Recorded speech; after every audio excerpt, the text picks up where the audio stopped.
Assalamualaikum warahmatullahi wabarakatuh. Hai semuanya, perkenalkan nama saya Stefani Gunawan dengan NPM 243006. Kali ini saya akan membahas tentang alur pajak. Alur pajak adalah rangkaian proses yang harus dilakukan oleh wajib pajak untuk memenuhi kewajiban perpajakan sesuai dengan ketentuan peraturan perundang-undangan. Alur pajak dibagi menjadi 3 bagian. Yang pertama, perhitungan pajak. Yang kedua, pembayaran pajak. Dan yang terakhir, pelaporan pajak. Oke, sekarang kita masuk ke yang pertama, perhitungan pajak. Perhitungan pajak adalah proses menghitung jumlah pajak terutang berdasarkan penghasilan, omset, transaksi, atau objek pajak lainnya sesuai ketentuan perpajakan. Adapun langkah-langkah untuk menghitung pajak. Yang pertama, kita harus mengidentifikasi jenis pajak. Misalkan, apakah pajak itu termasuk ke PPH atau pajak penghasilan, atau PPN, pajak pertambahan nilai, atau PPNBM, pajak penjualan atas barang mewah, dan bea materai. Yang kedua, kita juga harus menentukan objek pajak dan tarif pajak. Seperti PPh 21, penghasilan karyawan, tarifnya tuh progresif. Sedangkan PPh 23 atas jasa atau royalti dengan tarif 2% atau 15%. Dan yang terakhir, PPN atas penyerahan BKP atau JKP dengan tarif 11%.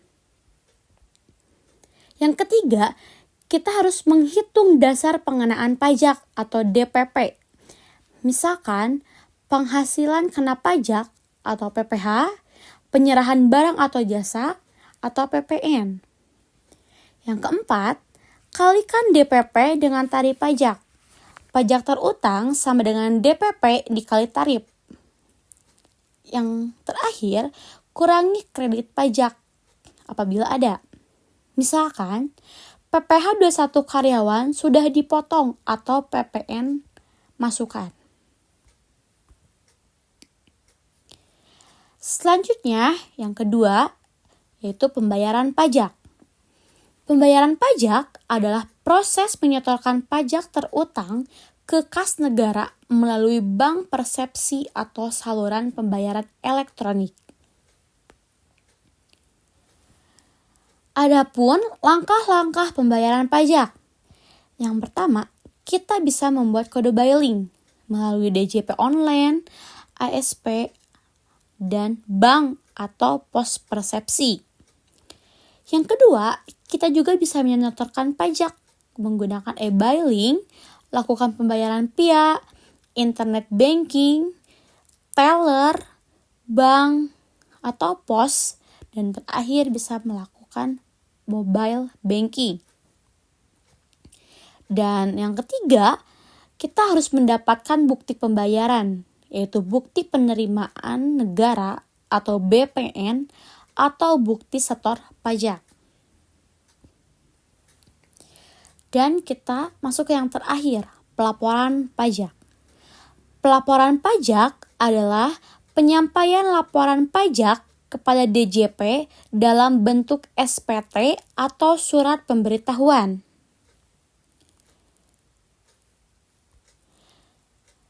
Cara melakukan laporan pajak, yang pertama, kita harus menyiapkan dokumen atau bukti potong, faktur pajak, bukti pembayaran atau e-billing. Yang kedua, kita harus mengisi SPT menggunakan aplikasi e-filing DJP online atau iSVT. Yang ketiga, kirim SPT melalui e-filing atau langsung ke KPP jika melakukan secara manual. Dan yang terakhir, kita harus mendapatkan bukti penerimaan elektronik atau BPE sebagai tanda SPT sudah dilaporkan. Adapun jenis-jenis SPT. Yang pertama, SPT massa, yaitu pajak yang dilaporkan setiap bulan, seperti PPh 21, PPh 23, dan PPN. Yang kedua, SPT tahunan, yaitu pajak yang dilaporkan 1 tahun sekali, seperti PPh orang pribadi dan badan.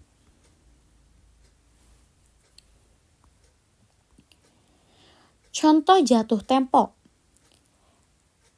yaitu PPh 21 jatuh tempo pada tanggal 10 bulan berikutnya, tanggal 20 bulan berikutnya. PPh 23 sama, tanggal 10 bulan berikutnya, tanggal 20 bulan berikutnya. Sedangkan PPN akhir bulan berikutnya, tanggal 20 bulan berikutnya. PPh tahunan tanggal 31 Maret atau 30 April sama dengan pembayaran.